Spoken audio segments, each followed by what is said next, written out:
오늘 빌레몬서 1장 1절에서부터 7절까지 말씀으로 너를 말함은이라는 제목으로 함께 말씀을 나누려고 합니다. 저는 하웅스 목사라고 합니다. 메저스 미니스트라는 선교단체와 함께 여기 바로 밑에서 MK 컬처 센터라는 선교센터에서 사역하고 있습니다. 매주 금요일마다 이곳 세용교회에서 세용교회와 함께 금요 연합 예배를 섬기고 있습니다. 꽤 익숙해졌다고 생각했는데 주일날 또 이 단상에 서는 건 조금 어색합니다. 예.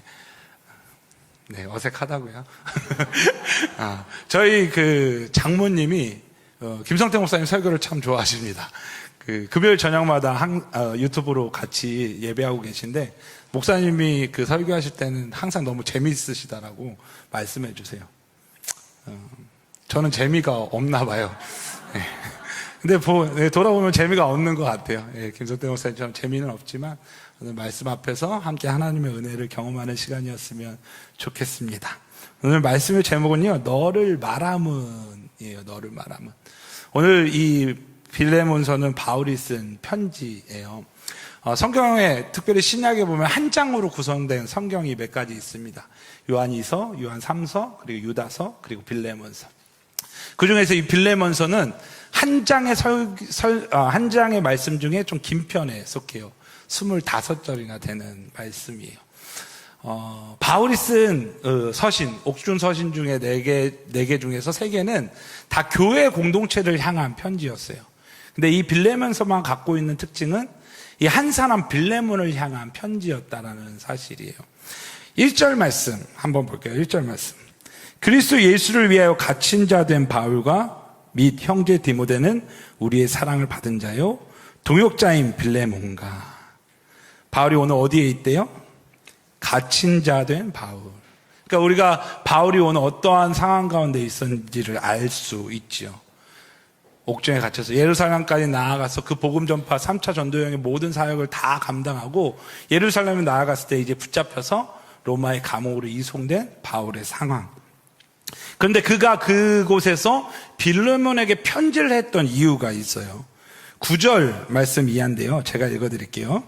도리어 사랑으로서 간구하노라. 나아가 많은 나 바울은 지금 또 예수 그리스도를 위하여 갇힌 자 되어 갇힌 중에서 낳은 아들 오네시모를 위하여 내게 간구하노라.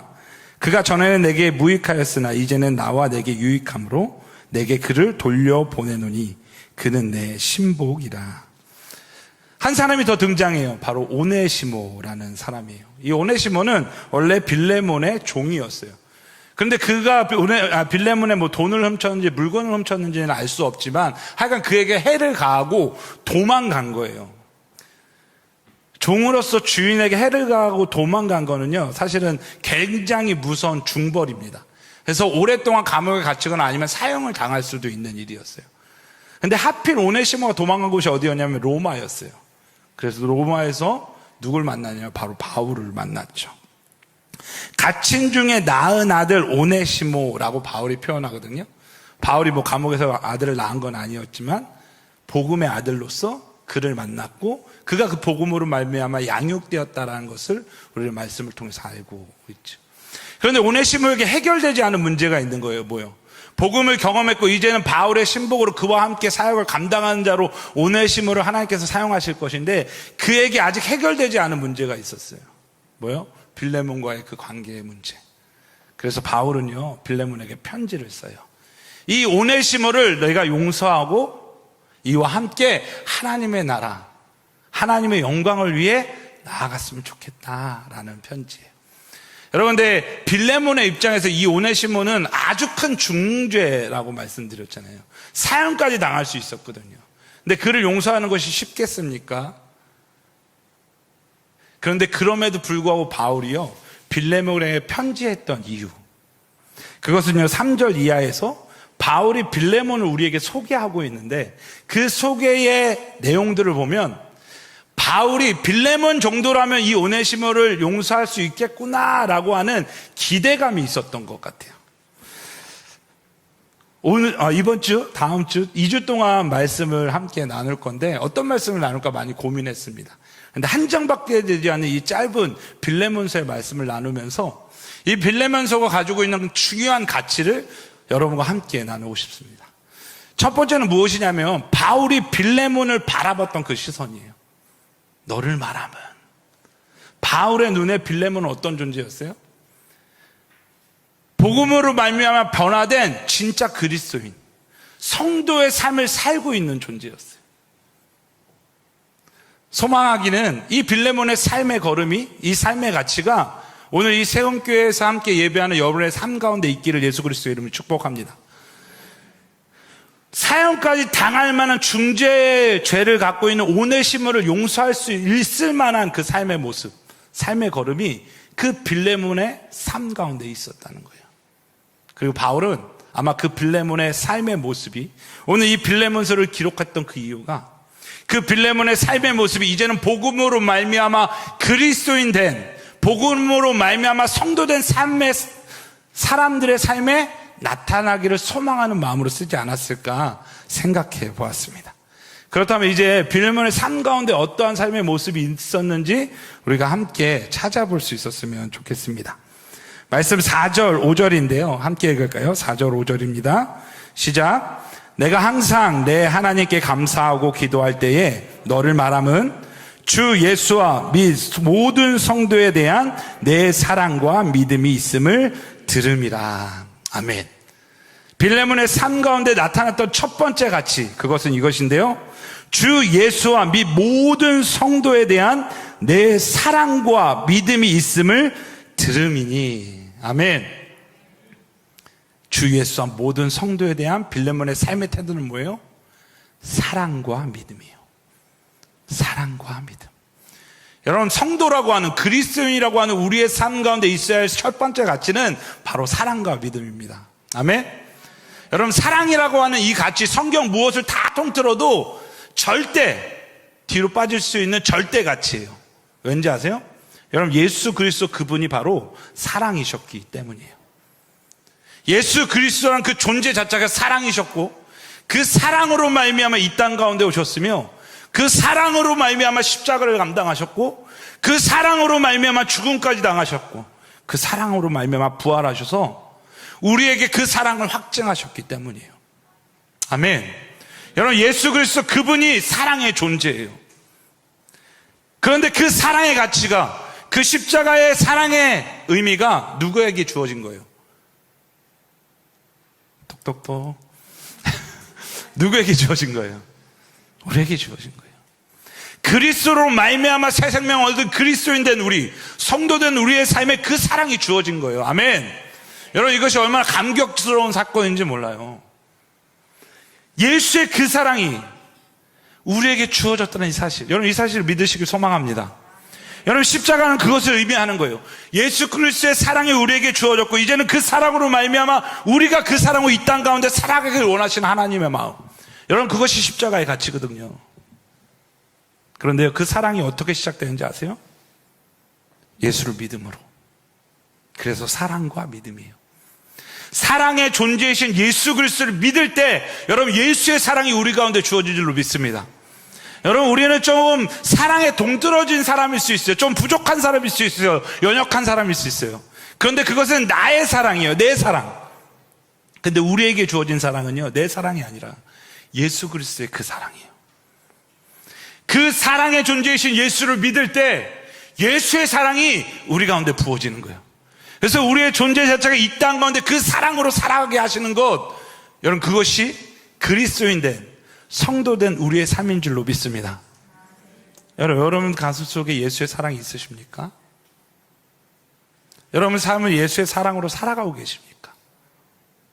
여러분, 그리스도인이라면, 성도라면 예수 그리스도를 믿음으로 말미암아 주어진 그 사랑으로 살아가는 존재예요. 소망하는 예수의 그 사랑이 오늘 예배 가운데 나오신 여러분 모두 가운데 있기를 예수 그리스도의 이름으로 축복합니다. 그래서 여러분의 삶의 걸음걸음 현장마다, 여러분이 살아가는 모든 시간마다 그 사랑이 전해지고, 그 사랑이 새겨지고, 그 사랑이 일어나는 그 놀라운 축복이 저와 여러분 가운데 있기를 예수 그리스도의 이름으로 축복합니다. 여러분, 성도된, 그리스도인 첫 번째 가치는 뭐라고요? 사랑과 믿음. 사랑과 믿음. 두 번째는 이것인데요. 우리 6절 말씀, 7절 말씀 함께 보겠습니다. 6절 말씀, 7절 말씀입니다. 함께 읽습니다. 시작. 이로써 내 믿음의 교제가 우리 가운데 있는 선을 알게 하고 그리스도께 이르도록 역사하느니라. 형제여, 성도들이 마음이 너로 말미암아 평안함을 얻었느니 많은 기쁨과 위로를 받았느니라. 이 말씀 한 번 더 읽어드릴게요. 성도들의 마음이 너로 말미암아 평안함을 얻었으니. 너로 말미암아 평안함을 얻었으니. 여러분, 이것이 그리스도인된 성도된 우리의 삶에 나타나의 두 번째 가치예요. 바로 평안함. 평안함. 샬롬. 그 샬롬의 은혜가 저와 여러분 가운데 있기를 소망합니다. 예수님이 이 땅 가운데 왜 오셨어요? 깨어진 관계를 회복하기 위해 오셨어요. 먼저는 죄로 말미암아 깨어진 하나님과 우리의 관계를 회복하기 위해 오신 거예요. 그래서 그가 우리의 죄를 대속하여 그 죽으심을 이기시고 부활하셔서 이제는 그 예수의 죽음을 믿는, 그 예수의 부활을 믿는 우리들로 하여금 다시금 하나님의 자녀가 되는 권세를 허락하신 거예요. 아멘? 여러분, 이것이 하나님과 우리의 관계에 깨어진 그 깨어짐을 다시금 화평케 하게 오신 예수님의 목적이에요. 그러니까 예수님은 이 땅 가운데 그 화평을 우리에게 누리게 하게 오신 거예요. 뿐만 아니라 하나님과의 관계가 회복된 우리의 삶이 어떻게 되는 거예요? 세상에 깨어진 모든 관계들 안에서 다시금 그 사랑으로 예수 그리스도의 그 능력으로 말미암아 하나 되게 하시기 위해 오신 거예요. 여러분, 성도는요, 그리스도인은요, 하나 되는 자예요. 평안한 자, 화평케 하는 자. 할렐루야. 여러분, 그 은혜가 우리 가운데 있기를 소망합니다. 여러분, 누군가가 이 세움교회에 왔을 때 이 세움교회 공동체 안에 조금 더 어색하거나 부끄러워하지 않았으면 좋겠어요. 여러분의 삶 가운데 그 화평의 은혜가 있어서 하나님께서 이 땅 가운데 부어주시는 그 영혼들이 여러분을 통해 화평케 되는 은혜가 있기를 소망합니다. 여러분이 사는 삶의 모든 영역과 세상의 걸음 가운데 하나님의 그 화평의 은혜가 있기를 축복합니다. 여러분, 예수 그리스도가 그 깨어진 모든 관계들, 하나님과의 관계, 사람의 관계, 인간과의 관계, 모든 관계들을 다시금 회복시키고자 이곳에 오셨는데, 여러분, 예수를 믿고 예수의 그 은혜로 살아간다는 것은 예수가 행하셨던 그 놀라운 화평케 하는 은혜, 그 평안함의 은혜를 이 땅 가운데 증거하며 살아가는 거예요. 바울이 왔을 때 빌레몬에겐 그 은혜가 있었어요. 절대 용서할 수 없었던 이 종 오네시모의 죄악도 그 평안함으로 말미암아, 그 화평케 함으로 말미암아 품을 수 있었던 오네시모, 빌레몬. 그래서 바울이 편지 쓴 거예요. 그 빌레몬을 알았기에, 자신을 제자한 그 빌레몬의 성품과 그의 사랑과 그의 화평케 함을 알았기에 그게 편지 쓴 거예요. 누군가가 이 세움교회 성도들을 바라봤을 때 이 빌레몬을 바라봤던 바울의 시선처럼 그 은혜가 있었으면 좋겠습니다. 세움교회 가면 누구나 사랑받고, 세움교회 가면 누구나 환영받고, 세움교회 가면 누구나 하나 될 수 있어. 여러분, 이 소문나는 교회 되었으면 좋겠습니다. 하나님 우리를 그런 존재로 이 땅 가운데 보내셨음을 믿으시고 여러분의 삶 가운데 그 평안함의 은혜, 화평의 은혜가 있기를 예수 그리스도 이름으로 간절히 축복합니다. 마지막으로 세 번째인데요, 7절 하반부 제가 읽어드릴게요. 내가 너의 사랑으로 많은 기쁨과 위로를 받았노라. 내가 너의 사랑으로 많은 기쁨과 위로를 받았노라. 아멘. 마지막 세 번째는 이것인데요, 기쁨과 위로예요. 기쁨과 위로. 그리스도인 된 우리의 삶, 성도된 우리의 삶 가운데 있어야 될 첫 번째는 무엇이라고요? 사랑과 믿음. 두 번째는요, 평안함. 마지막 세 번째는요, 기쁨과 위로.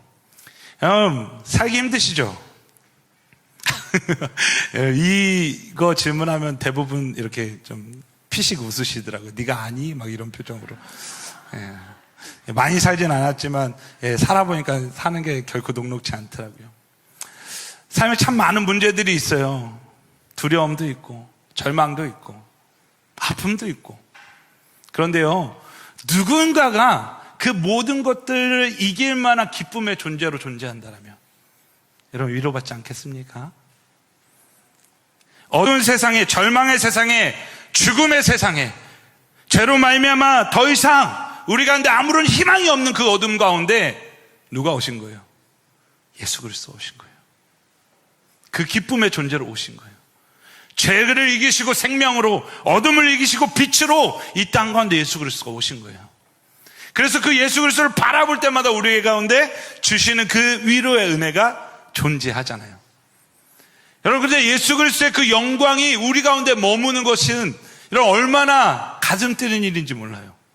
예수 그리스도가 그 기쁨의 존재로, 그 빛의 존재로, 영광의 존재로 존재했듯이 주님이 우리를 이 땅 가운데 그렇게 보내신 거예요. 할렐루야. 어둠 가운데 빛의 존재로 보내셔서 절망과 아픔과 두려움과 죽음 가운데 있는 이 땅의 삶의 걸음들을 빛으로, 하나님의 영광으로, 그 생명으로, 영원한 삶으로 옮기시길 원하시는 거예요. 여러분, 이게 그리스도인이에요. 여러분, 이게 성도예요. 근데 주님께서 그 능력을 이미 우리에게 다 주셨다니까요. 너희는 세상의 빛이라 주가 말씀하셨잖아요. 말씀으로 세상을 창조하신 그분이 그리스도인 된 우리의 삶 가운데 그 말씀으로 선포하신 거예요. 어둠 가운데 있는 그 모든 것들을 밝힐 빛으로 그리스도인 된 우리의 삶을 부르시고 사용하기를 원하시는 거예요. 할렐루야. 우리는 그 말씀 앞에 순종함으로 세상의 기쁨의 위로의 존재로 살아가기만 하면 돼요. 그럼 주님의 영광이 우리 가운데 비춰져서 우리로 하여금 그 어둠을 빛으로 바꿀 수 있는 존재로 주님이 우리를 사용하시, 우리를 그렇게 이끄실 줄 믿습니다. 이것이 성도고요, 이것이 그리스도인이에요. 사랑하는 우리 새움교회 모든 성도님들의 삶 가운데 이 축복이 있기를 소망합니다. 어두운 세상에, 절망에, 환난에, 고통에, 고난에 여전히 넘어가고 있는 세상의 수많은 현장과 사람들 앞에 그리스도의 위로로, 그 영광의 빛으로 존재하는 하나님의 백성, 그 성도, 그 그리스도인 된 복된 삶이 저와 여러분의 삶 가운데 있기를 예수 그리스도의 이름을 간절히 축복합니다. 말씀을 정리하겠습니다. 오늘 바울은요 빌레몬에게 자신의 종이었던 그 오네시모를 용서해달라고 편지하고 있어요. 종이 주인의 것을 탐하였다. 여러분, 그것은 이 시대적으로 굉장한 중벌이거든요. 아주 오랫동안 형을 살거나 아니면 사형까지 받을 수 있는 중죄.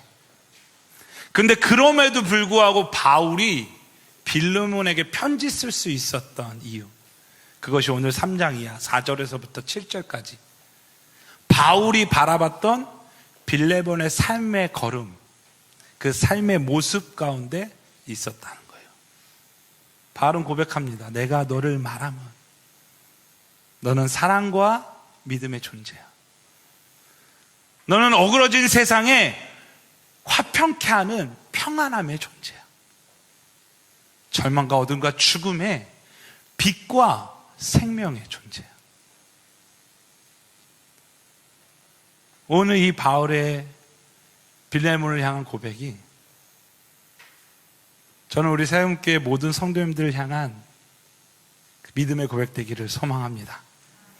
여러분의 삶에 그리스도의 사랑과 믿음이 충만했으면 좋겠어요. 여러분이 어디에 있든 여러분이 삶에 걸어가는 삶의 현장 앞에 그리스도의 그 은혜로 말미암아 화평케 되는 그 은혜가 있었으면 좋겠어요. 어둠과 절망과 죽음이라는